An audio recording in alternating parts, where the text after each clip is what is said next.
Hello everyone, welcome to this buyer property market update for August 2023, and it's for Yeppoon on the Capricorn coast. It's been a while since I've done a market update for Yeppoon, so let's revisit this marketplace and see what's going on here.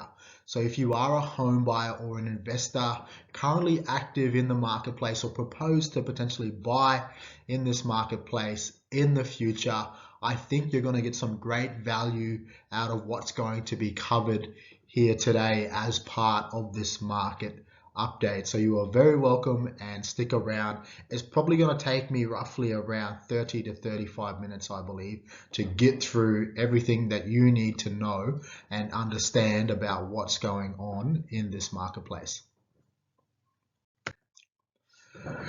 Okay, so just a quick introduction here, guys. So my name is Troy Simbassini. I'm the owner and head of research of Life Buyers Agency, and we own Capricorn Life Buyers Agency, and we service the Central Queensland area, and Yeppoon is one of the markets that we are very active in, and we buy a lot of real estate. But just some context about me: I'm a husband, I'm a father, I've got 2 little kids.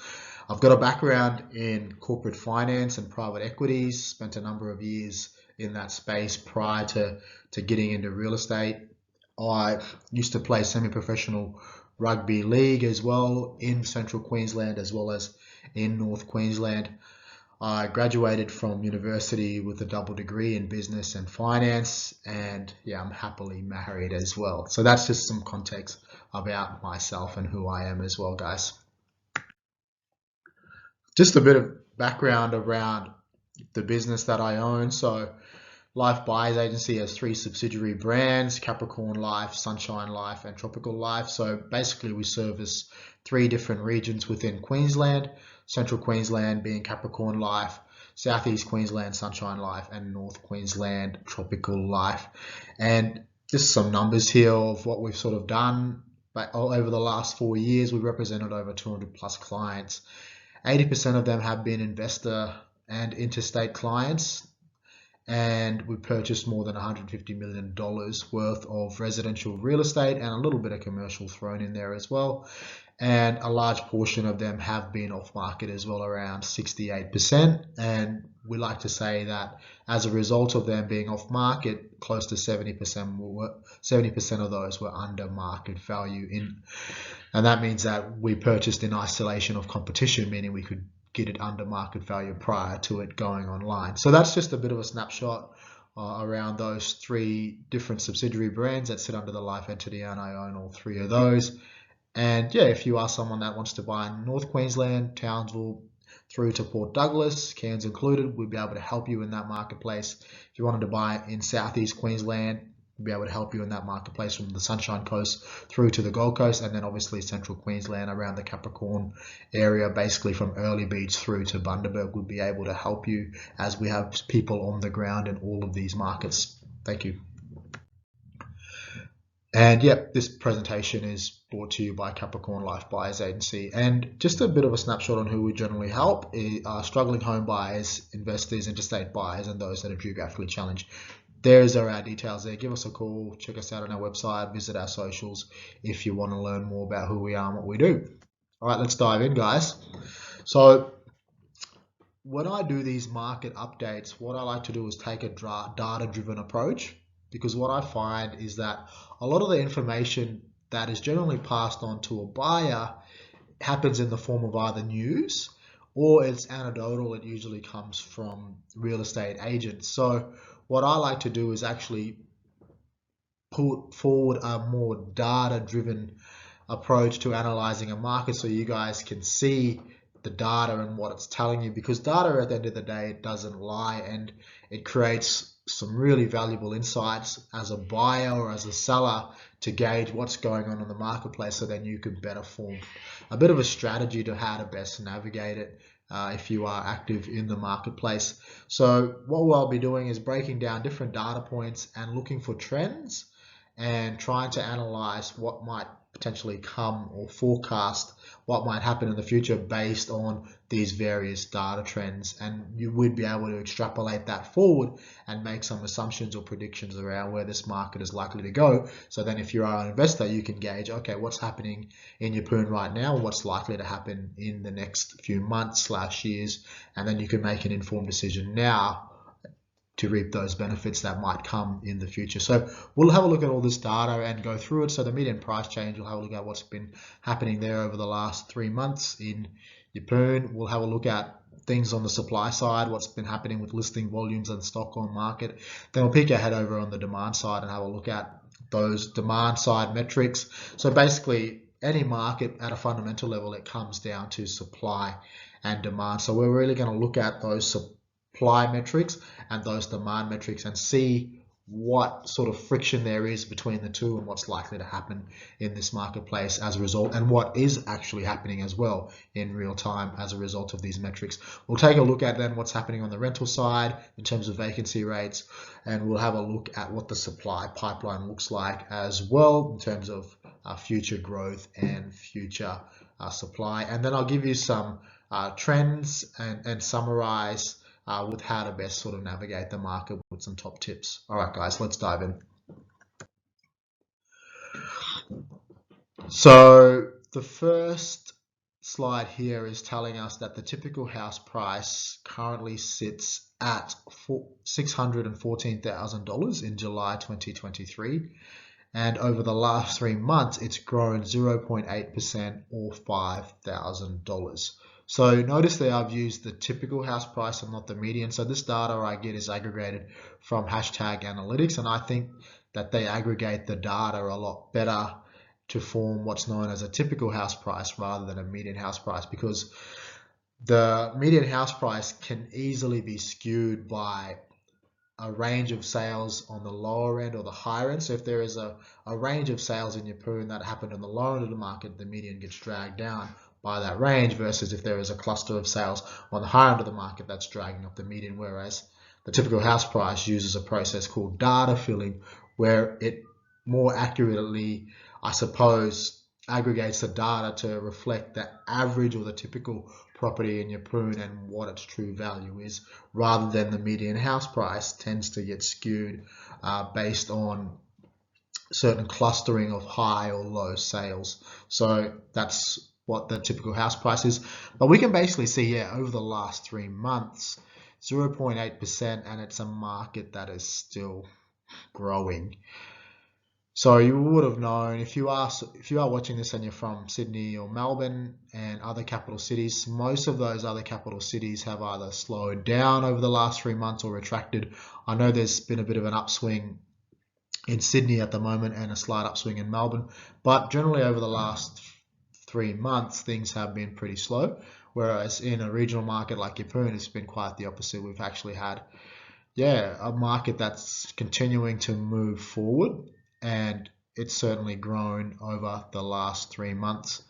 And we can see, certainly if we look back at that trend line, we've obviously had an accelerated growth phase between 2020 up until 2022, and for the most part early 2023 also. But you can sort of see the market starting to flatline or taper off, and there isn't as aggressive in terms of price appreciation going through to 2023. However, it's still growing at an incremental rate, but it's not the same rate as what it did, particularly during that COVID period where Yeppoon had a lot of buys and a frenzy, and people were paying up to $80,000 to $100,000 over list price just to secure properties at the time. So that's where that accelerated incline has come for that such short period of time between 2020 to 2022. But you can start to see now that it's sort of plateauing out, but it's still incrementally rising at a small rate in Yeppoon. I always say that I don't have a crystal ball. I'd love to have a crystal ball, guys. Don't get me wrong. It would be amazing to predict what's going to happen in the future. I'd be a very wealthy man if that was the case, and a lucky man.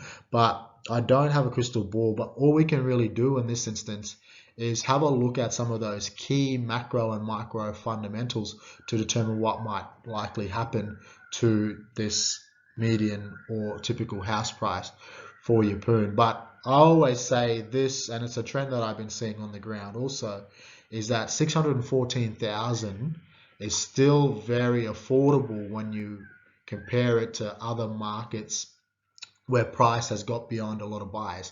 And we've seen this as a trend where a lot of buyers that have been priced out of other markets, particularly in Queensland, are now sort of migrating into these more affordable markets. So the Gold Coast right now has a median house price, I think, of around 1.2 million. The Sunshine Coast around 1.1 million. So a lot of people from those areas are now moving to smaller coastal communities like Yeppoon, where their dollar can go a lot further, and it's definitely a trend that's happening. And in addition to that, uh, price of, let's say, for a typical house in Yeppoon of $614,000, someone that is from Melbourne or Sydney that have been long-term residents that are now selling their assets in those locations and moving to more lifestyle destinations like Yeppoon, that $614,000 price point is still very affordable, particularly if someone's selling in Melbourne for $1.5 million or in Sydney for $1.2 million. They can buy potentially cash into this market, and we've seen a lot of cash buyer related activity actually from a lot of those buyers that have moved into this marketplace here in Yeppoon. We can see here, I've pulled out just some suburbs in Yeppoon just to have a look at how these individual suburbs are tracking. So we can see here that each suburb across Yeppoon continues to rise. The affordable and high-end suburbs seem to be showing no signs of slowing down. So if we can see here, Pacific Heights, it's grown by 0.9%. Lammermoor by 1.1%, Cooey Bay 1%, Mollumbin 0.8%, Hidden Valley 1.2%, Roslyn 1.1%, Barlows Hill 0.5%, and Taranganbar 0.6%. That's not every suburb in Yeppoon, but I've just pulled out a few there just to demonstrate as to why that typical house price at an aggregate level for Yeppoon has moved from 0.8%, moved by 0.8% over the last 3 months. If we then peel back the onion and look at individual suburbs, we can see that as a result, when you cluster all those suburbs together, that's what's creating that rise in the overall median for Yeppoon, or that typical house price, because individual suburbs are rising here. So if you are a home buyer, I suppose, and you are someone that's looking to invest in this market, then the sooner you can get in, I suppose, the better right now, because we are moving, the market is moving along, and price appreciation is still happening on a month-on-month basis. So if you are a home buyer and you're struggling to get into this market, or you're withholding to buy right now to see what's going on, it's most likely going to cost you more money at a later date. If you were to wait another 3 months, it might cost you another 0.8% to buy, the typical property in Yeppoon. And if you are an investor, then you've missed out on that upside potentially over the next 3 months to get those returns and those capital appreciations in that short term while the market is still hot. So that would be some of my tips for home buyers and investors, is just be mindful of these price trends, as things aren't slowing down, guys, and it doesn't seem to be retracting. Yes, there is still a small incremental increase, but it's not the same frenzy we've seen 2 years ago. But in saying that, it's still going to cost you if you are sitting on the sidelines, and the longer you are, the more it's going to cost you.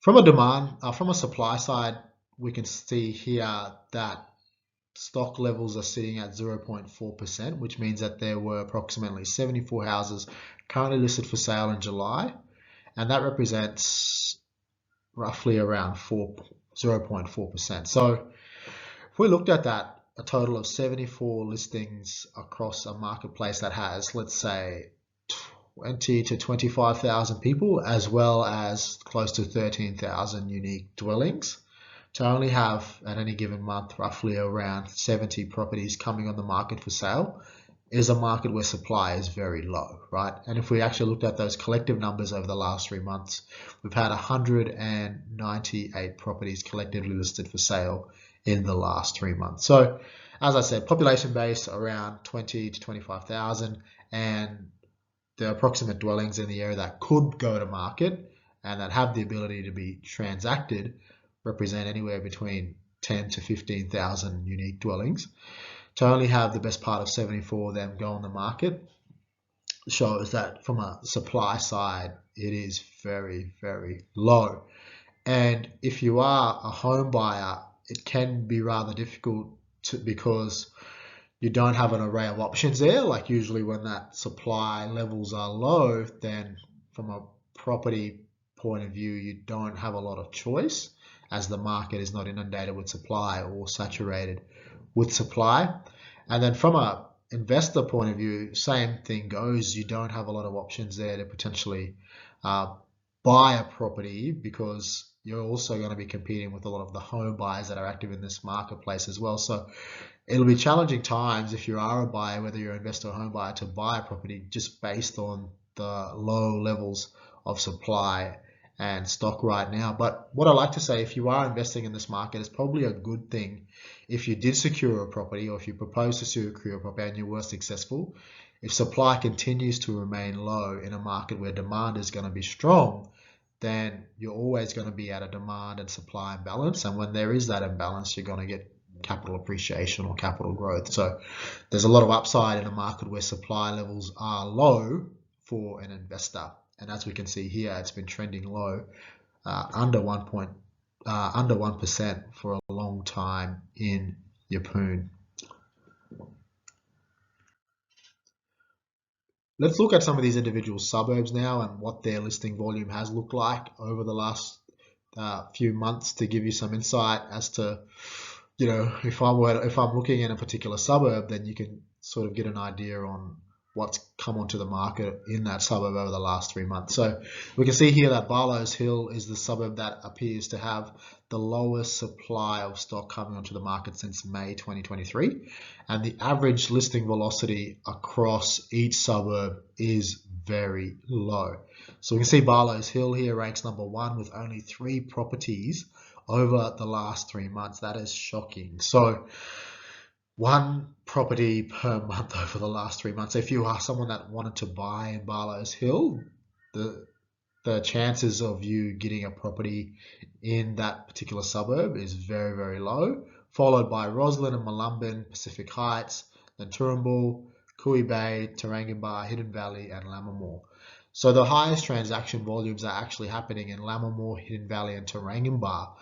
And even that, in terms of listing volumes in those individual suburbs, there's not a lot of property there available. So that just gives you a peek behind the curtains. If you are a home buyer and you've had your eyes set on, let's say, Mullumbin, then you've got a really slim chance there to potentially buy into that market just based on the amount of listings or supply that's coming on. So if you are a home buyer and you know something comes online at that particular point in time that you're active, you have to be very quick and you have to probably be very lucky here to jag one because the supply in those particular suburbs is very low. So my tip there is, given that supply is very low and you are an active buyer, you have to be aggressive.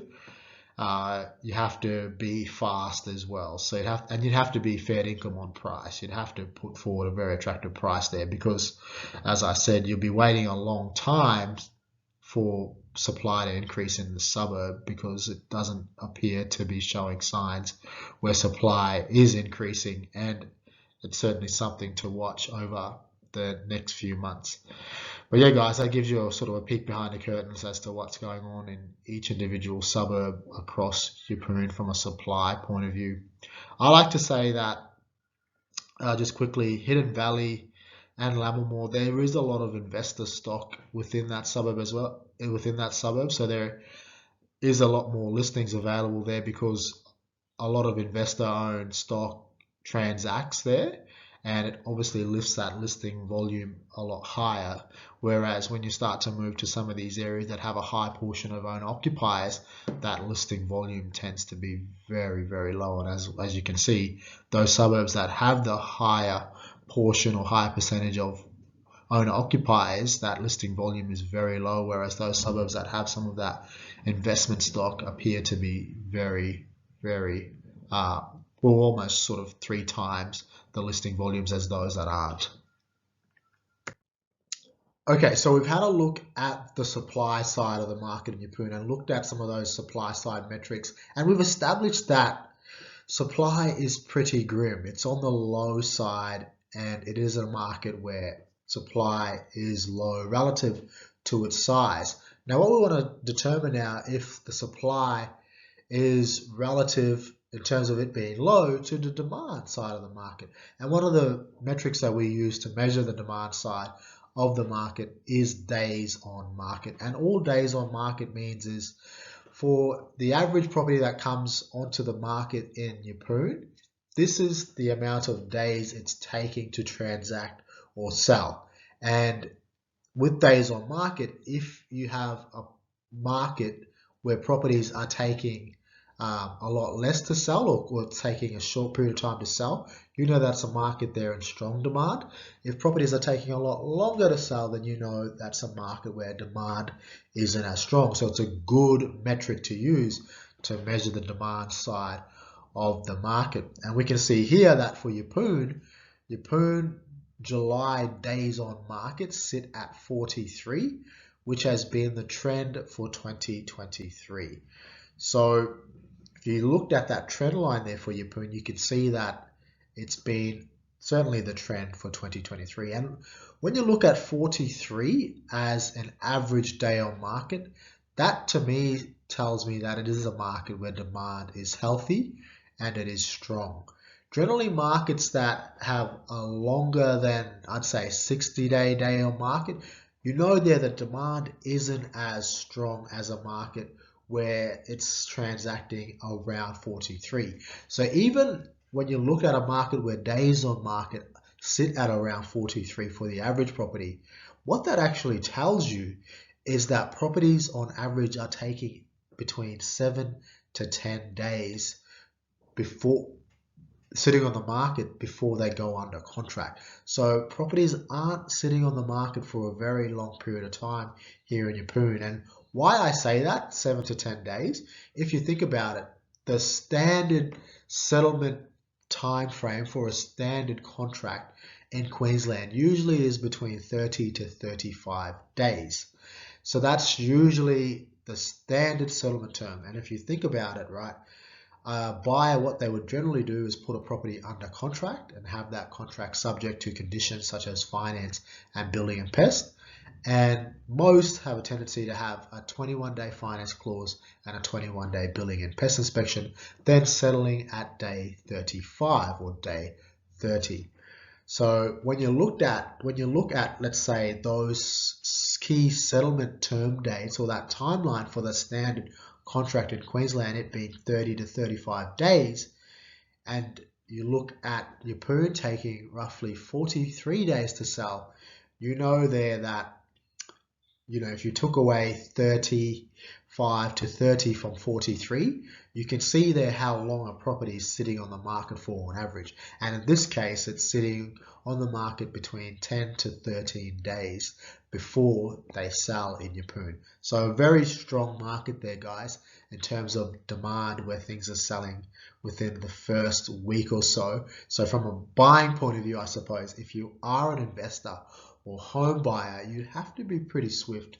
You'd have to be pretty aggressive to pounce on these opportunities when they come online and put them under contract, because they're going under contract within the first 7 days. So I wouldn't, if I was a buyer, go through a property, and if I liked it, I'll be putting in an offer within the first 24 to 48 hours. Rather than sit on it for 5 days, let it stew and go, oh, should I put an offer? Think about it 5 days, because it could be gone by that time. So based on these numbers here in Yeppoon. So that's certainly something to think about. If you are a home buyer or investor, you need to be pretty fast. And from what the demand is telling us, it's very strong in this market. And we can see here that vendor discounting, from a vendor discounting point of view in Yeppoon, basically what vendor discounting means is how much on average does it take for a property to be sold? How much are properties discounting for in order to be sold? And if properties are discounting, then we can see that that's a market where properties aren't generally selling for over list price. They're actually discounting in order to be sold. And we can see here that Yeppoon has had a vendor discounting rate of 3.8%. So we've seen a spike in vendor discounting, currently sitting at 3.8%. So they've seen a spike in vendor discounting. And actually, if we saw the trend here, we can see there basically from 2022 to 2023, that vendor discounting rate sat at around 1.5%. So that means that the average property in Yeppoon, right, comes on the market. Let's say a $500,000 property comes on the market. In order for that property to change hands from seller to buyer, that property has had to discount 1.5% of its purchase price in order to get sold.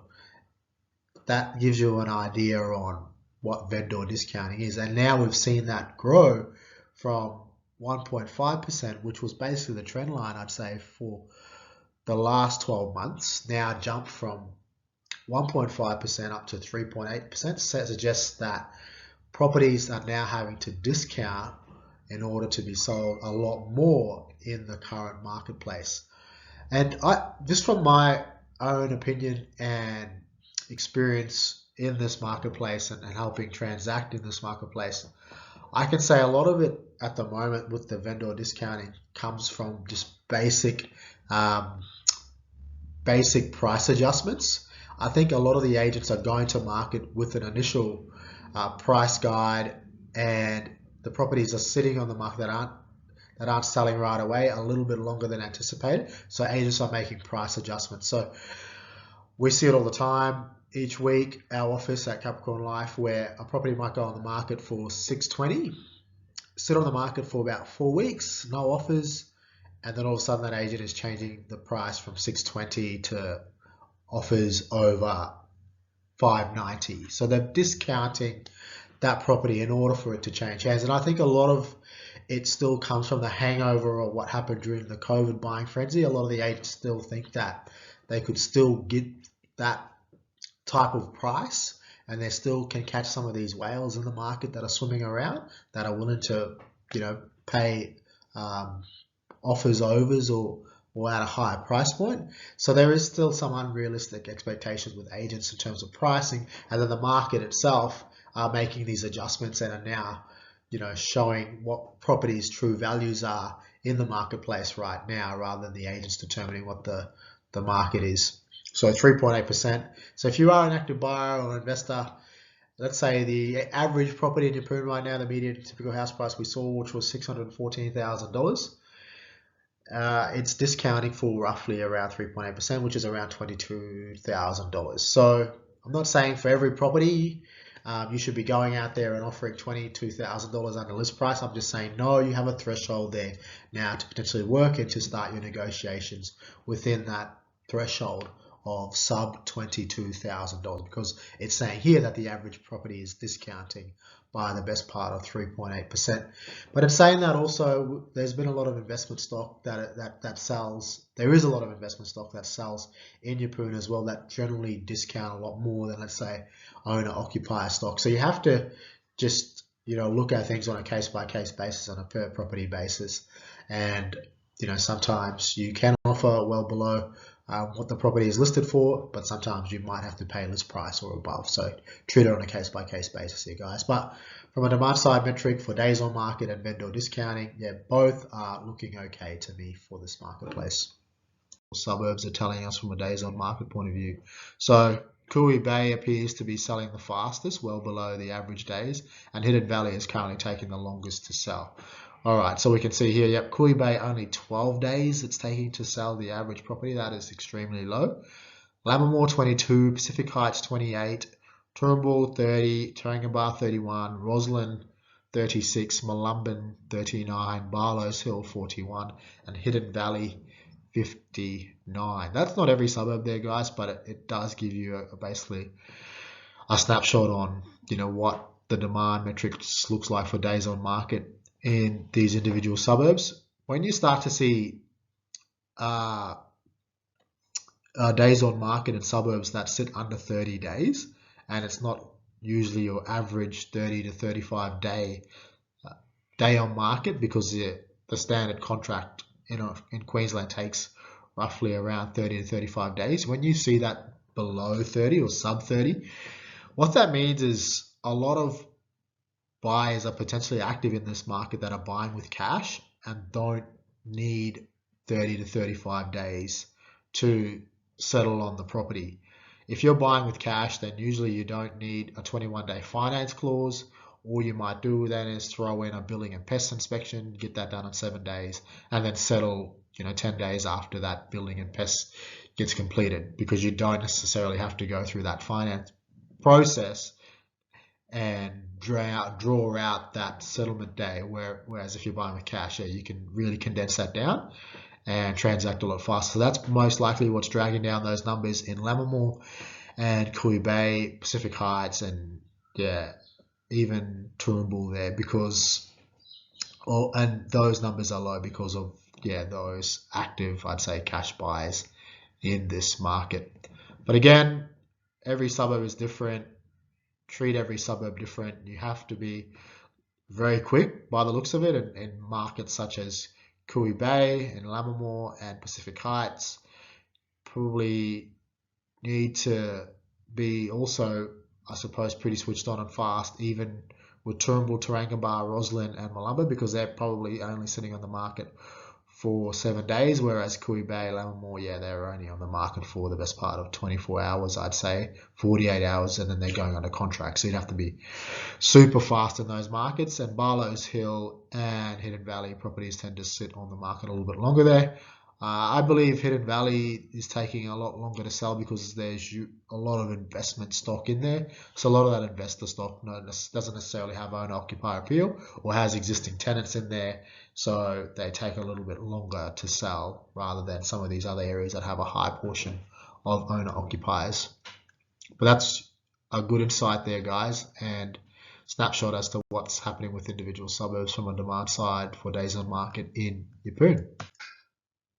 Okay, let's have a look at the auction-related data for Yeppoon. But just quickly before I dive into this, just regional Queensland in general, auction-related data isn't that great, and it's not usually a really good metric to use to help temp check and diagnose what's going on in the marketplace, as it is in the likes of places like Sydney and Melbourne, where it's really, really good metric, and when you have high auction clearance rates, you know that the market's really hot in those areas. But in regional Queensland, totally different.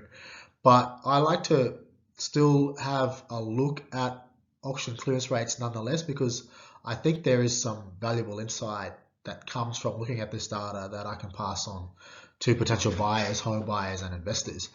And the first thing is, when you establish in regional Queensland that auctions aren't as popular as, let's say, auctions in capital cities, that presents a great buying opportunity. And you need to establish this pretty fast as a buyer if you are trying to buy regional Queensland, because you could potentially miss out on buying in what I call an isolation of competition at auctions, because they're not as popular as the capital cities. There isn't a lot of buyer activity at auctions. So it is a great way as a buyer to turn up, potentially bid on a property where there is less competition, because they're just simply not as popular. And I don't know, a lot of people maybe don't want to get out of bed on a Saturday morning and go to an auction. It is just the trend that we've seen in regional Queensland. So as a buyer, I think it can be a great way for you, particularly if you've been struggling and you missed out on a number of properties throughout your buying journey. Go along to an auction, throw your name in the hat, and try and bid on a property in isolation of competition. I think it could be a great thing for you to do.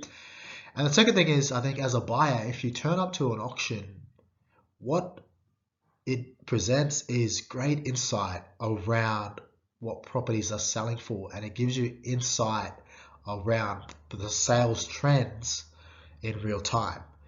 So if you turn up an auction and you see a property go under hammer and it sells for, let's say, $600,000 in a suburb, that you're really interested in Yeppoon, and you've seen the property has 4 bedrooms, 2 bathrooms, 2 car, and it's very similar to properties that you're on the lookout for, and you've seen it sell for $600,000, because what usually happens then, if a property doesn't go to auction, it just sells on realestate.com.au. When a property goes under contract, it'll take roughly around 30 to 45 days before it that data is then disclosed on realestate.com or Domain.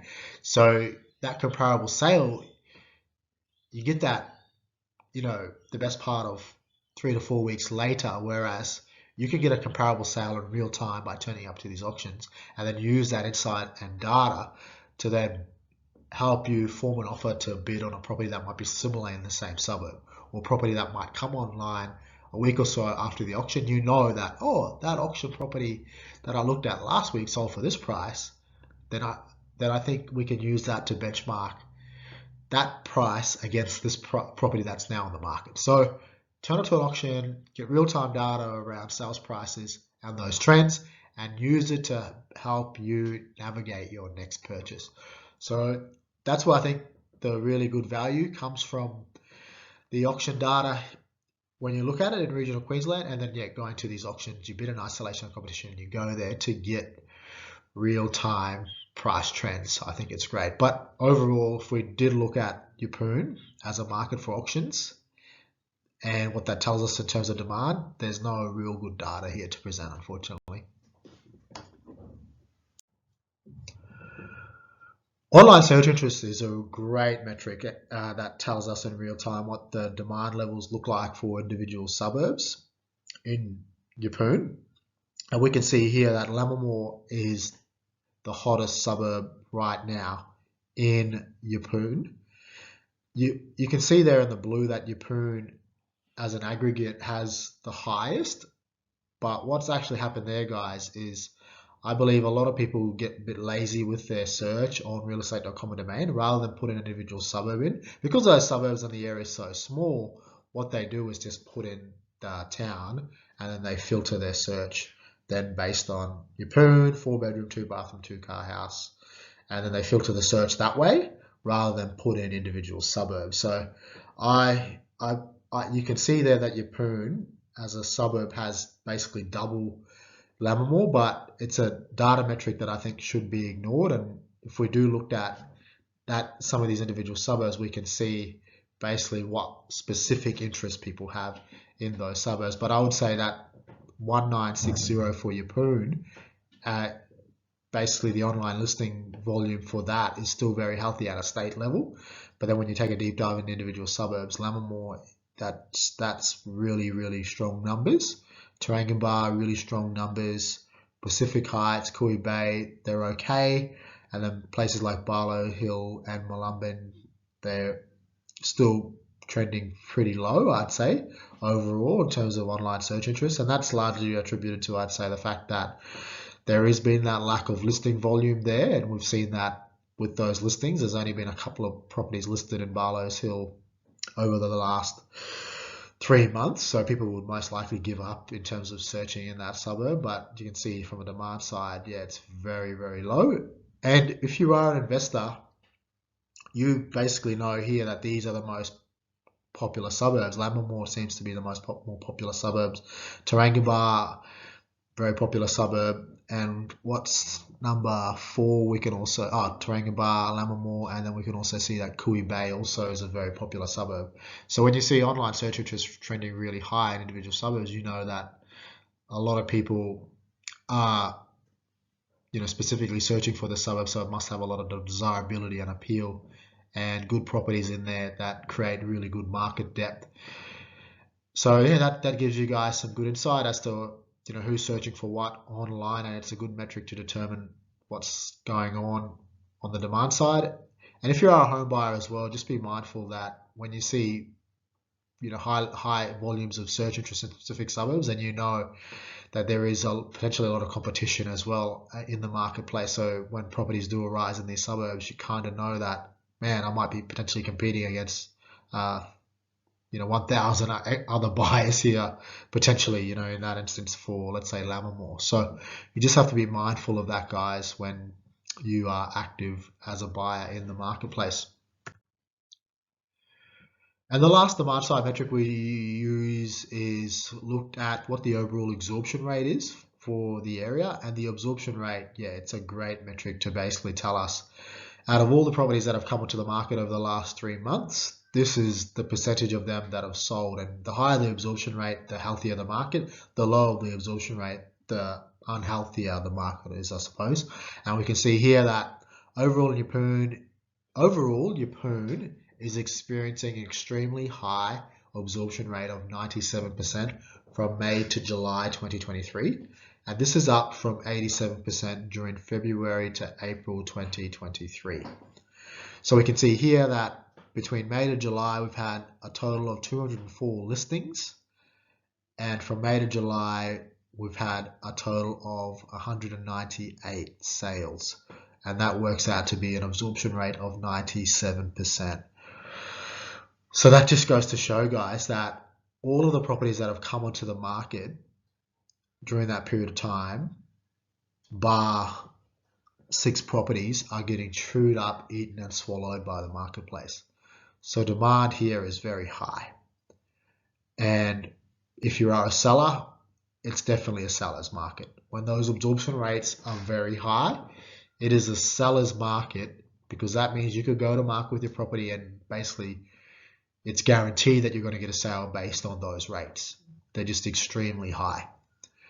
And what that means also, if you're an investor, to see high absorption rates, you know that, and they're trending high for a long period of time. So it's trended actually up here from 87 to 97 over the last 3 months. Even when you start to see that trending a lot higher, you know that demand is increasing. And that means that there is a high likelihood of a lot of short-term capital growth here, because properties that are coming onto the market, if they're always getting purchased and there is that great market depth there, then a property that comes on for $450,000, for argument's sake, will get sold. But then the next comparable property on the same street that is very similar to that $450,000 property might come on for $455,000, and that gets sold. And another one for $470,000, that gets sold. And then as you can see over time, that will then continue to drive up that street median, suburb median, and then overall township median for Yeppoon. But yeah, interesting insight there, guys, on the demand side, that this absorption rate is extremely high. So basically we've established that supply is low and demand in this market is very, very high and strong. Just from a rental side of things, guys, we can see here that the vacancy rates continue their downward trend over the last 4 months, now sitting at 1%, with only 16 vacancies currently available for rent. So going back to what I said at the start around, there's about 10 to 15,000 unique dwellings along the Capricorn coast around the Yeppoon area that sit within that geographical location, and only 16 of those are coming on the market roughly each month for rent. And again, as I said, a population base of around 20 to 25,000 people, and it's increasing annually by around 1.8%. So when you looked at those numbers from a vacancy rate point of view, you can see why rents continue to rise also in this marketplace. I think it's sitting at an average of around $600 per week. Again, I didn't include that data in this particular presentation, but I will in my next one. I just totally forgot about that median rent, but it's sitting at around $610 per week for Yeppoon for houses. And yeah, it's just crazy to know that the vacancy rates are extremely tight here, and it's just like most parts of the country where there is very slim pickings when it comes to rental stock available. Because what's usually happened, there's been two things that have driven down this vacancy rate to below 1%. A lot of the long-term investment stock has been purchased by owner occupiers when rates were extremely low, interest rates. So a lot of the investor stock that was on the market is now owned by owner occupiers. So it's reduced that stock pool, I suppose, of properties that could be available for rent. But there's also been a lack of new supply for, let's say, a spec home or house and land package that's been built for investment purposes, just because the building sector has obviously gone through a bit of a crisis with construction costs. So it's not really viable for investors to build house and land packages and rent them out, because there's generally no returns or margins in it there for them because of the high construction costs. So we've had stock reduce because of owner-occupiers purchasing rental stock, but then we've had new supply struggle to come onto the market. So the amount of properties available for rent is extremely low in this marketplace. And if you are an investor as well, I wouldn't be too overly concerned of if you see the vacancy rate go from 1% to 1.4% like it did only 4 months ago, because that to only change that for that to change from 1% to 1.4% only represents around 5 properties to then skew that data to 1.4. So someone could easily say, oh, it's out. The vacancy rates blew out to 1.4% now from 0.8%, but that only represents 6 to 7 properties.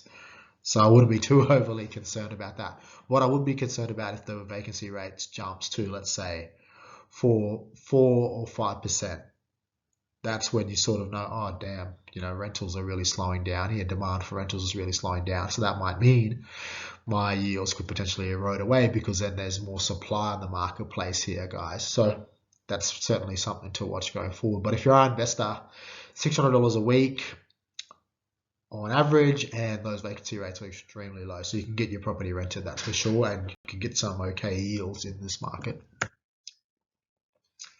Future pipeline, guys. So we've seen supply low, demand high.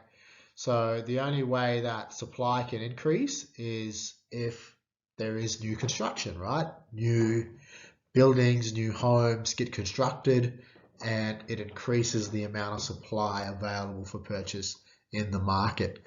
And the best way to look at what future supply is peeking behind the curtains and looking what the building approvals data is telling us. So this data comes from Economic ID here, guys, and they have real-time data around what building approvals look like in certain LGAs. So for Livingston Shire Council, which is the Yeppoon area, we can see here that a total of 153 building approvals for the financial year of 2022 to 2023 currently exist, and it's trending high relative to previous years. So yeah, those building approvals, that means that there is some potential injection of stock coming to market now over the next few years. And why I say next few years, so this is building approvals here, guys. So what generally has to happen is you get, as a developer, builder, you acquire the land, you get a building approval, planning approvals, etc. And usually that can take 12 to 18 months. And then you obviously go through construction. That could take another 6 to 12 months. And then an end product comes onto the market. So for Yeppoon, we've seen that a lot of building approvals have been pushed through during that 21 to 22 period, and a little bit through to 2022 to 2023 right now. So that means that the market will be injected with some stock, I'd say, for early 2024 and 2025. We're going to see some new stock become available. But yeah, is that enough to sustain those demand levels? I don't think it will be. And what that transpires to in terms of how many dwellings, I am unsure, because these are building approvals here. So one building approval might be for, let's say, 10 units or apartments, and one building approval might be just for one freestanding home. So I don't know what that translates to in terms of individual dwellings or the number of dwellings, but we can see here that if we looked at the previous data from basically 2001 up until 2004, where those building approvals have been around 300, just based on my knowledge of the area, if there's roughly around 300 building approvals back then, I reckon that would correlate to roughly around 200 homes per year coming onto the marketplace. So yeah, 150 building approvals, I'd probably say that would correlate to roughly around 100 properties coming onto the market in terms of freestanding homes a year. So yeah, that's not a whole bunch of new supply, guys, particularly with that population base growing at 1.8% and with a population base of over 25,000 people. That from a supply point of view is very low. So what does that tell us? It's going to be very difficult to buy into this marketplace going forward because supply is very low. And when supply when the supply pipeline is low, that means that the market could always be in a situation where there is a supply and demand imbalance. So that's probably a good thing for investors because you can get some capital growth here where there is high levels of demand, low levels of supply. Then what that means is prices have to go up. But then what that also means for home buyers is that it's going to be more expensive to buy in this market the longer and longer you wait, which is one of the big downsides of the state of the market right now for Yeppoon, unfortunately. But that gives you an insight as to what's going on here, guys, from a building approvals point of view and future supply point of view. Okay, so you got here towards the end the summary of what was presented here, because there could have been a lot to swallow. Like, data in itself can be a lot to swallow. It can be boring even as well, but for someone like me, I don't mind, diving into the data. I'm okay with that. But if you're a novice or if you're someone that hasn't looked at data before, it can be overwhelming. So I hope you got some good value out of taking a data-driven approach to analyzing the marketplace. But if I were to just give you some key high-level takeaways and summarize basically what was covered there, starting from the top, we can see that, and we saw that the median house price is still growing in Yeppoon and has not retracted despite headwinds. And overall, Yeppoon is still affordable relative to southern markets. So despite interest rate rises, despite the negative sentiment in the media about the property market crashing, prices are still going up. So Yeppoon has done quite the opposite over the last 3 months to, let's say, markets like Brisbane, Sydney and Melbourne that have retracted and went backwards. So Yeppoon is still growing. And then from a price point of view, in terms of affordability, it's still very affordable relative to places like the Gold Coast and the Sunshine Coast, which offer very similar lifestyle drivers to Yeppoon. And then it's also very affordable to capital city markets such as Sydney and Melbourne.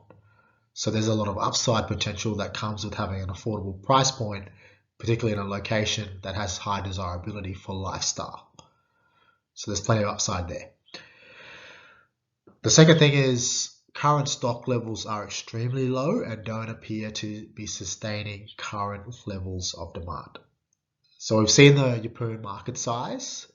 It's a big market. There's about 25,000 people that live in the Capricorn Coast region, and there's about 13,000 unique dwellings that sit on the Capricorn Coast, and we've only seen a listing velocity of around 75 properties come onto the market each month.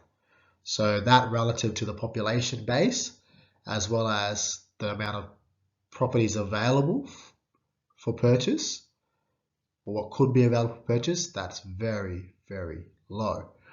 And that makes it very difficult for buyers. When you have low levels of stock, it just creates a lot of challenges for buyers to potentially purchase their dream home or investment, because there's not a lot of options for them to choose from, given that listing velocity and supply is so low.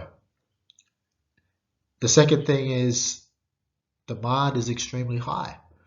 We've seen supply low, and now when we looked at the demand side metrics such as days on market, absorption rates, online search interests, we've seen that demand in Yeppoon is very high.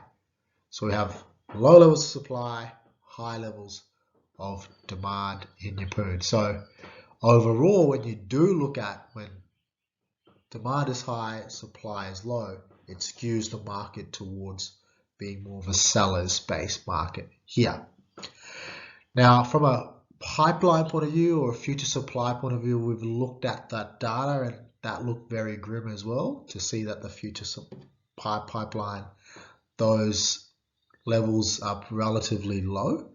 And the summary was that year to date new supply is not looking good relative to previous years.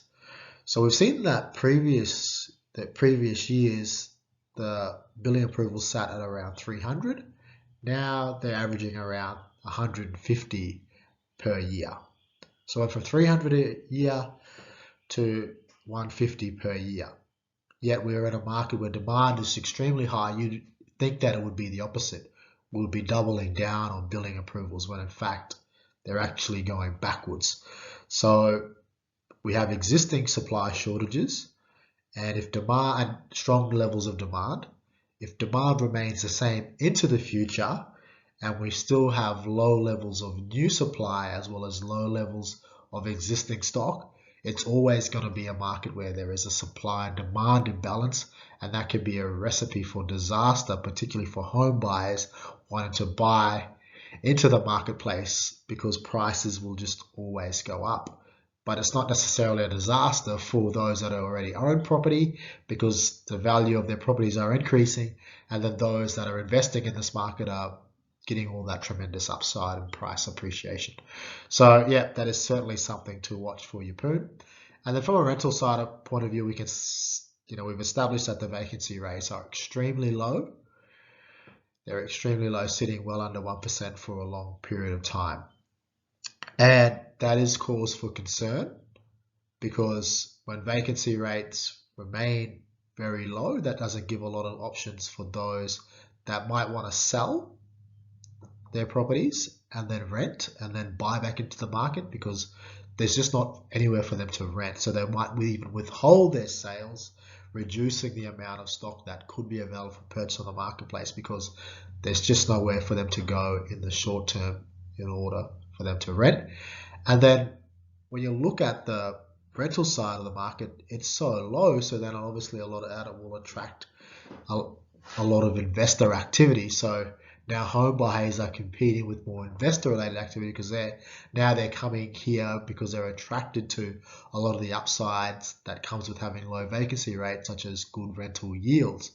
So that's a big issue that's going to happen or continue to play out now over the Yeppoon market. And we've actually had a number of inquiries and worked with a number of investors buying property in the Yeppoon marketplace, because they've been attracted to a lot of the things that were covered as part of this update today, and are looking to capitalize now. But yep, that's the summary. It's a seller's market in Yeppoon. Supply extremely low, demand extremely high. So when you boil it all down to a fundamental level of demand and supply, there is a major imbalance here. And what that means is prices are going to continue to go up in this property market. Okay, so I've done you a favor here at the very end, because you probably watched that and went, Troy, all that data is great, all that insight's great, but now what do I do? What do I still do? You've told me that it's a seller's market. How do I navigate a seller's market? So I thought I'd put together my top 10 tips here, guys, and I'll go through each one of them. And these tips might help you, get your next deal over the line, and I really hope they do. The first one is, I think you need to have your finance sorted. So in a seller's market, things are moving fast, supply is low, you're going to have a lot of competition, so you need to have all your ducks in a row. And having your finance sorted could be the difference between getting a deal versus not getting a deal. Because a real estate agent, once they get you at the stage of putting an offer in, that's going to be a vetting question most likely. They're going to go through the process with you and say, are you pre-approved, or are you got cash mobilized? They're going to ask these questions. And if you put in an offer and you've mentioned to them that you don't have a pre-approval, and there's 4 other people that have, then your offer is probably going to go at the bottom of the pile in that instance, even if your price is still pretty good, because in that instance, that vendor might take on a little bit more risk with you in that instance, so it could go at the bottom of the pile. If you're not pre-approved, then versus someone that is pre-approved, then you're more risky to move forward with on a transaction. So you go at the bottom of the pile. So have your finance sorted. First thing. The second thing is, I think in a market where things are transacting very fast, so we've seen those low days on market figures, and we've seen very little supply come on in certain individual suburbs. So in that instance, you need to be quick. And we've seen those online search interest rates, they're really high. So the demand is obviously really high and those absorption rates high. So you need to be quick.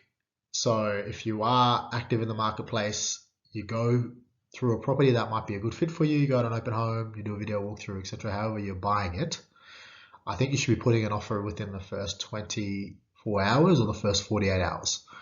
I wouldn't be sitting on a property for 3 to 4 days stewing on whether or not I should put in an offer. because on the 5th or 4th day you decide to do that, it could be already gone, because we've seen those extremely low days on market figures, which means that the properties are going under contract within the first 7 days. So if you are kerfuffling around for the first week, yeah, good luck, because it's going to get you nowhere in this market. So be swift in Yeppoon right now if you are an active buyer. And another thing is think terms. So I say think terms because when you are in a market where basically a deal is predicated on the fact that sellers get the best price, then what you also need to do is think terms also, because terms could also play their part in getting a deal done. And terms, it's like the 80-20. Price is 80, terms is 20. Because price isn't always the bee's knees. So I would be thinking of how can I structure this deal to get terms that work for both buyer and seller? And how can I differentiate my terms to, let's say, 90% of people that are putting an offer? Because if you think about it, everyone that's subject to finance, majority of them would have a 21-day finance clause. I'd be on the phone to my broker saying, can we do it in 10? Can we do it in 7? Can we put a 7-day finance clause in? I'd be working with my team to see what terms I can put to that are more favorable to me as a buyer. And I'll be getting on the phone to my billion pest guy. Rather than a 21-day billion pest clause, can you do it in 10 days? I'll pay you extra. So think with those terms, guys, because that could be the difference between you getting a deal or not. And try to differentiate your terms from the other buyers that you're in competition with. So that's number 2. Number 3, understand your logistics and what you're willing to compromise on too. So in a market, generally in a seller's market, the deals are most likely going to be skewed in the favor of the seller for most of the transactions. And that's reality. So you got to figure out what you're willing to compromise on. Are you willing to compromise on price? Am I willing to pay an extra $10,000 more than what I should in order to get this deal done? Am I willing to compromise on that? Am I willing to compromise on, let's say, a longer settlement to give the vendor time to move out or to find another property? Am I willing to compromise on those logistics? So compromise and understand your logistics, because that can really determine whether or not you get a property under contract and move towards a successful purchase. Number 4, follow the price trends. You need to, in a seller's market, follow the price trends, because if you aren't following the price trends, you could be well and truly off the mark when it comes time to put it in an offer. And if you haven't got your finger on the pulse, you might be $10,000, $15,000, $20,000 off what the property is worth or selling for in the current marketplace. And I mentioned around going to auctions to get that real-time data or get those real-time price trends. So definitely turn up at a few auctions, get some of that insight and use that to help benchmark what you should offer on a property that pops up that is a true comparable. So if you follow those price trends, it's gonna put you in a really good position, and you're gonna be really closer to the, I suppose, bullseye when it comes time to put in an offer. And you could even use some resources as well to help you with putting together a good offer in terms of price and understanding those price trends. But if you do that, it's going to put you in good shape for your next purchase. Follow those price trends. The 5th thing is follow the agents also. So you would have seen those individual suburbs, right, and those listing volumes for some of the individual suburbs. So agents are listing and selling these properties. But what they're also doing is they're also prospecting for future sales or future business in those same suburbs where they would have already sold a property in, or the same street. So I would be following those agents, because that's where your next deal could come from.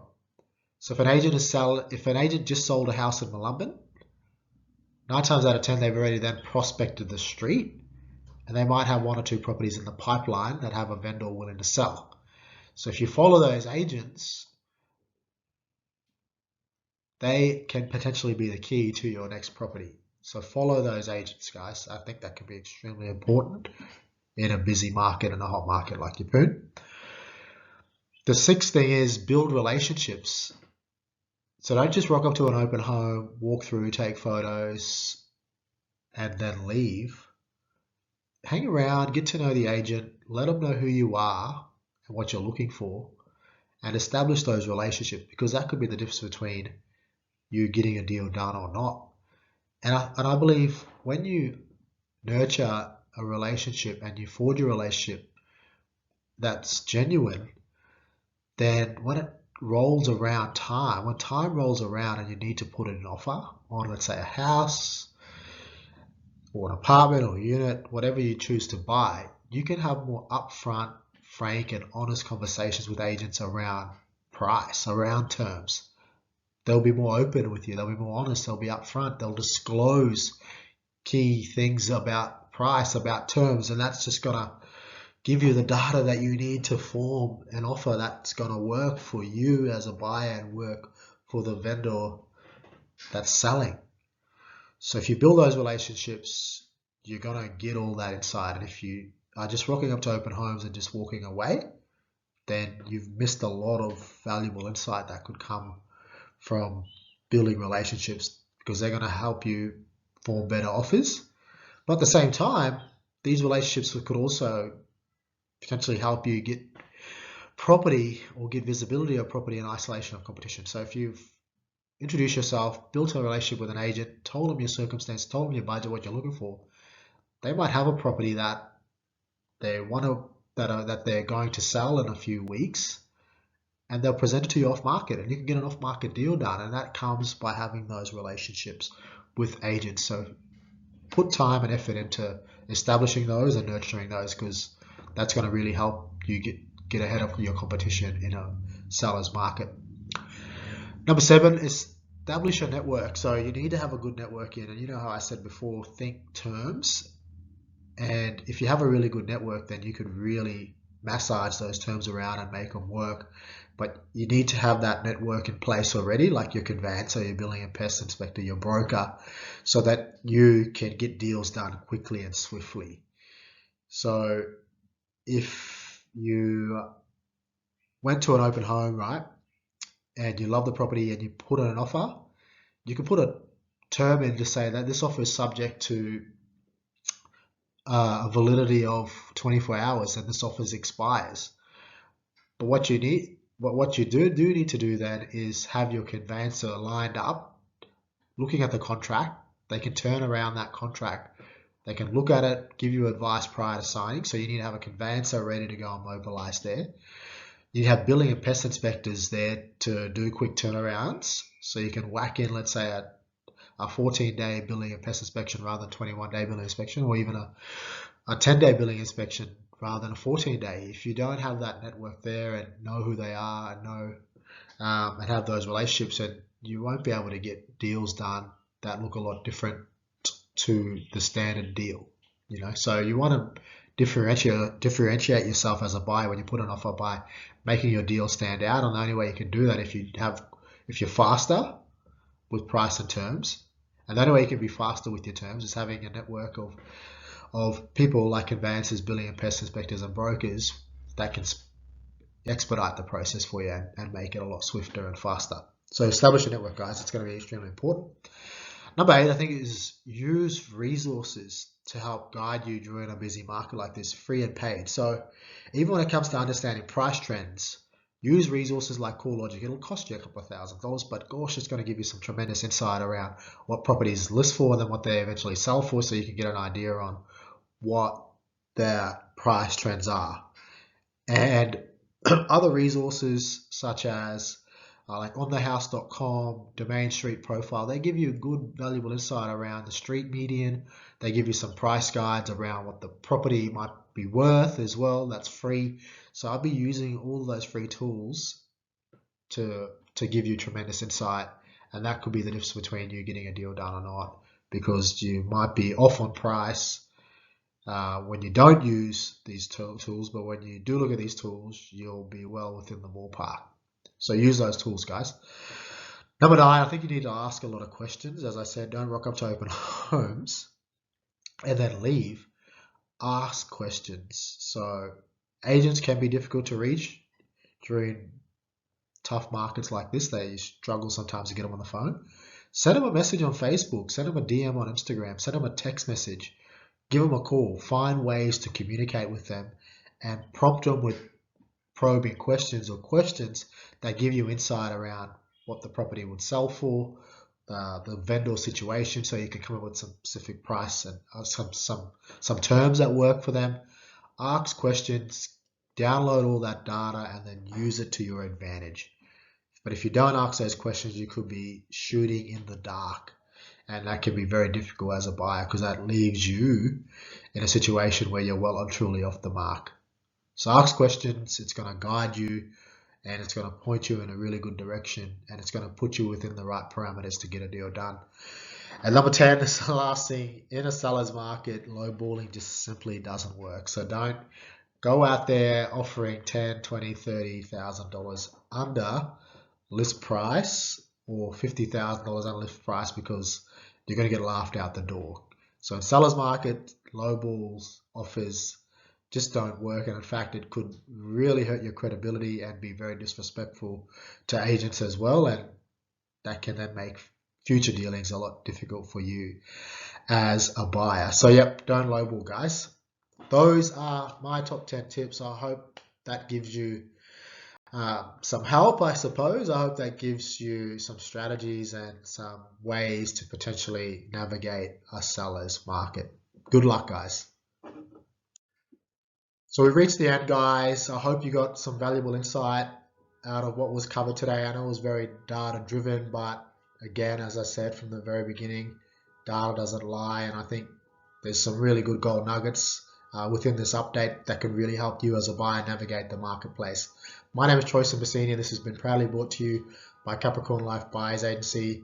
If you are someone that has watched this and you feel as though going forward you might need some help navigating the marketplace, whether you're a home buyer or investor, feel free to reach out to me and the team. More than happy to just have a general conversation first and foremost to see if we can even help you and add value, and then if that all makes sense, we can step out the process from there. But yeah, guys, thank you and bye for now.